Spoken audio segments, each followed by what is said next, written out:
Welcome to the 208th edition of Spooky Reviews from Spooky Ventures. I'm Gary Hill, and I'm both your host and your reviewer. This time around, I'm going to be looking at the Blu-Ray release of Diced Reloaded. That's spelled D-I-E''CED. Now, this is a slasher-type movie.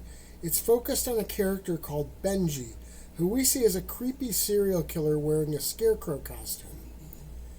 Now, the reason this is called Reloaded is because of the origins of the movie.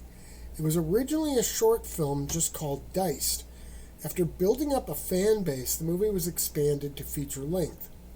This Blu-ray includes both the original short, included as a bonus, which is actually pretty long and has most of the stuff that's in the feature, and the full-length feature.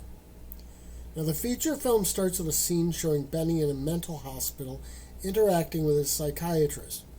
That scene leads to his escape, but I won't tell you anything more about it than that. This is another movie I probably should have reviewed in October because it takes place on Halloween. I initially thought it would be a Halloween knockoff. There are definitely some parallels. A killer who murdered family members escapes from a mental institution and goes home on Halloween, or at least to his hometown. The similarities pretty much end there, though.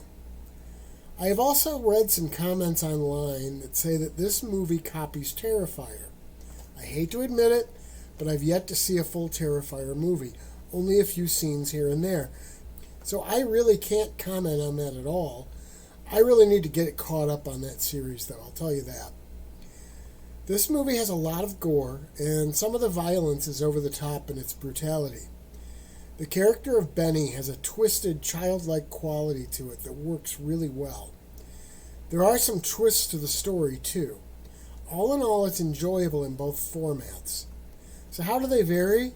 Well, the shorter version didn't include the scenes with the psychiatrist.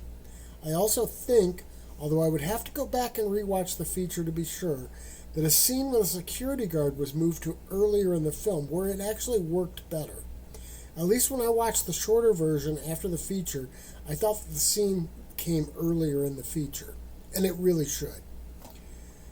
The sound has also gotten some work done on it, fixing some minor issues that the original version had. That said, they also added some loud music that I find obtrusive and a little annoying at times. Parts of the feature feel too much like a music video to me because of that music. Now, there's one scene with a kid trick-or-treating that just feels like it's wrong sequentially. Now, that's in both versions of the film. I would say that it should have been moved to later in the movie, but there's a component of that scene that is included in another scene, meaning it actually can't be moved.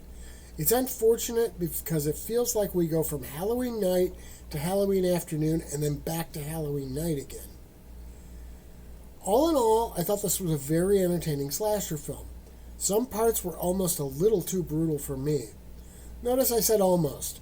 Had I been eating when I watched the movie, it might have pushed it over that edge. I really like the character of Benny, and I like the subplot within the film. This movie is well made for an indie film. Overall, I like it a lot. In terms of bonus features, other than the earlier version of the film, they just include some trailers. Like I always say, though, you buy a movie for the main film, anything else is just icing on the cake. And this cake is horrifically tasty.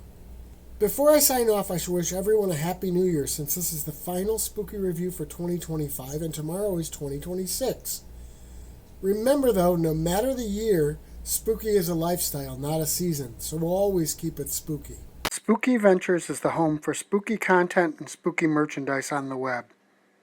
Check it out today at spookyventures.com. And remember, always keep it spooky.